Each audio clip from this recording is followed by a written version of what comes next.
This is for learning how to graph for the science fair. So I'm going to close this window here. And the first thing I'd like you to do is you're going to go up. We're going to use a program called Create a Graph. It's by a kind of a company.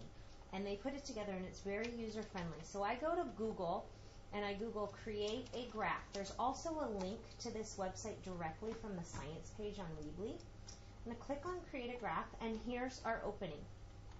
So 90% of all science projects need a line graph or a scatter plot. So I'd like you to choose the line graph. Now, if your graph needs something else, that's fine, but just know that the majority of science graphs get line graphs, okay? And in fact, I'm going to want you to remove the lines and make it a scatter plot graph, okay? So there's lots of things that you can do on this website. You can put a background color, you can change the color of your grid lines. I'm going to do none of those things. Those are things that you can play with for your project. However, I would encourage you to be careful because color matters and you want your graph to be easy to read. Okay? I'm going to go with grid lines of like 15 so that I can make sure that I can have a wide spread of my data. And again, you can play with things like whether you want it to be 2D, 3D, shadow. You can play with all of that kind of stuff later. I do like the legends on the right. It tends to be very scientific. It tends to be more how things are done in the science world. And after you're finished setting up this first page, you're going to click on the Data tab. So when I click on this Data tab, it's giving us the way to label our graph and set up our data into our graph. So I'm doing this for an activity that I created for my 7th and 8th graders. And it was an activity that had data points that were related to the strength of a glue bond. So I'm going to call my graph strength of glue bond. Okay? And more often than not, you use all caps for your titles in your graph. Same thing with your x-axis and your y-axis labels. Now, when you're looking at the activity that was created to go with this graph, we were looking at how many pounds it took to break apart the glue bond, and we tested the glue bond at several hours of curing. So we let the glue sit for 2 hours, and then cure for 4 hours, and then 8 hours, and we broke several pieces of wood apart as we were testing it. So the x-axis label is really our time. It's over time what was happening to the glue bonds. So I'm going to make sure that I'm in capitals, and I'm going to write that my x-axis is all about time. But then I have to remember that I measure time in some unit, and my project was based on hours, 2 hours, 4 hours, and 6 hours of curing time. Okay. Now the y-axis was measuring the pounds of pressure that it took to break apart that glue bond.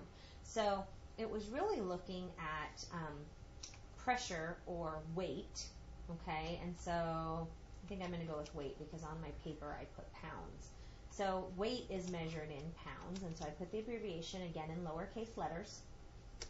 And then this source box, this is really the box where if you're getting your data from a source, if you're going out to the internet and you're collecting information, like I know the 7th graders have a project where they have to go out and collect weather information or information about the Olympics and how many medals were won. Those things are provided by another source. You would enter the website here by just simply typing, the website that you used, okay, into this spot. But since we're using data that I created and that is specifically for your science project, you don't have to worry about that. Now, the number of items can change. You can do less, you can do more. I'm going to plug in, now the number of items is how many things are along your x-axis. Now remember, we always said this leftmost column is your x-axis, just your independent variable. So for me, this was time in hours. And the data that I gave was at the 2-hour mark, the 4-hour mark, and the 8-hour mark. Okay, and that means I don't need items 4 and 5, so I can eliminate them and say I only need three points. Okay, now the groups are for how many tests that you did along the way. So my data, I tested this project 4 times. So I'm going to say that I have 4 groups. And this is also going to give me my legend. Okay, so my test 1 going here, and my test 2 is going here. And this is going to give us a little key over off to the right side of our paper later, and we'll look at it. And you can change things. You can change the size of the lines. Now, we said that we were doing a line graph, but remember, we don't really want line graphs. We really want scatter plots. So I'm going to put that I want no line. And that's going to allow it to show me points, but not connect them in a dot-to-dot fashion. Okay? Now, the point shape is what the point on the graph that shows your what shape it's going to have when it shows your data. So you need to have a shape because otherwise your data won't show. So I'm going to say that I just want a circle. I'm just going to go very plain. I'm going to keep everything the same, very basic. These are things that you can play with. Point size means how big do you want that point? Do you want it to be super small? You want it to be medium, large, extra large? And I'm going to show you that after you enter this stuff, you can play with it and change it through this preview tab over here. But right now I'm just going to leave it as medium. Okay, and I'm going to let each of my different tests be a different color. Okay, you may want this, you may not want this. It all depends on your science project, but I'm going to allow it for mine. So my first test, when I tested it at 2 hours, I got 50 pounds, and when I tested it at 4 hours, I got 65 pounds, and when I tested it at 8 hours, I got 80 pounds. Okay. And my second one, when I tested the sample at 2 hours, I got 47. And at 4 hours, I got 59. And at 8 hours, I got 90. Okay. And my third test, I had 56. And remember, I'm not putting hours, I'm not putting pounds, I'm putting no endings, because that's what my x-axis and my y-axis do for me. Now I'm just dealing with just the numbers that represent what I've been talking about. Okay, and I'm going to finish plugging in my data. Okay, and now I can do a minimum and a maximum value. And what this means is, where is my graph going to start calculating from? So since my lowest point is somewhere around like 34, if I start at 0, I have a big space from the bottom of my graph. I'm just going to do it and show it to you. My highest number is somewhere around 90, so I'm going to go ahead and do 100. And I'm going to show you what it looks like, and then we'll play with it and adjust it. So I'm going to come over to Preview and show you what it looks like. And there it is. Okay, so these are my legend telling me all my test 1 points are green, my test 2 points are purple, 3 is orange, 4 is red. So that means at 2 hours, I tested 4 different things, and there they are. Okay, at 4 hours, I tested 4 different times, and there they are. And at 8 hours, I tested 4 different times, and there they are. Now, the thing with this is that you've got a lot of space. It's a little crunched. It also has these numbers on top. So these are things that I might want to eliminate.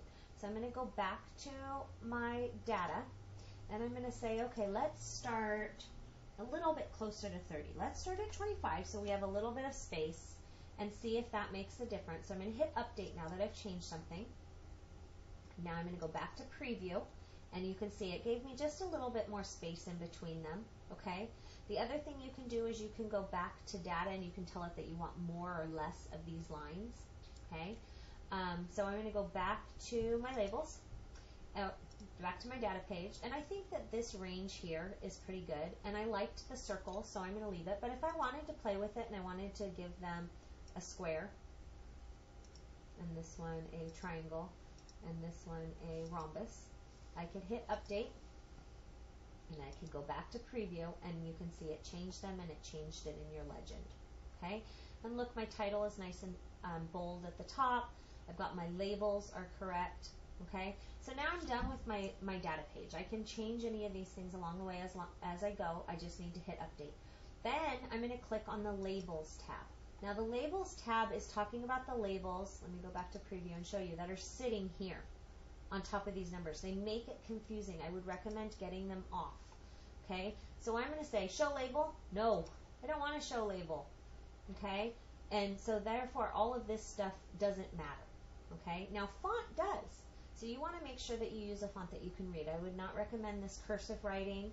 I do like kind of a plainer, more bold font, because it just, I would recommend one of these 3 up here, maybe even this one down here, because you can definitely clearly read it. Okay, so I'll update it so I can show you I made changes.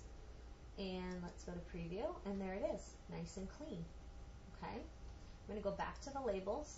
I'm going to change it to say that I want my font size of 8 and update. We're going to preview it, and look how tiny it is. It's too hard to read. You don't want to do this for your graph. So we're going to go back to the labels. I'm going to update it. I'm going to say I want a font of 30. Let's update it and preview, and there it is, too big. Okay, so you can go in the wrong direction. The nice thing is that with this program, you can constantly update it and preview it and change it. Okay, and Excel will do the same thing. Now, I have my graph. I'm done. I'm ready. I feel like it's fantastic. So I'm going to go to this print and save button. Now, this is the downside to create a graph. It saves it only as a PDF. So once it's created and you print and save it, you can open it many times over if you save it on your computer, but you will not be able to alter it. If you find something wrong with it, you have to start over in recreating it. And that is the downside to create a graph, where you won't have that issue in Excel. So go to print and save, and I'm going to say, okay, I'm going to print it. So I'd hit print and tell it what printer, or I can email it to myself, and it's going to email as a PDF file. I can download it, and I can save it on my computer, and again, it'll save as a PDF file. Any of those things you can do, and but remember, once it's created and once it's printed, you can't go back in and make changes. Okay, once you've saved it or printed it or emailed it to you, you can't change it. You have to start all the way from the beginning and create your graph over. Okay, so I would hit print, and I'll just have the graph up so you can see it. I do like this program. I think it's really easy. However, Excel is better. It really is. It has a lot more features. But this is a great way to start and make sure that you're doing a graph that looks good, and then you can try Excel.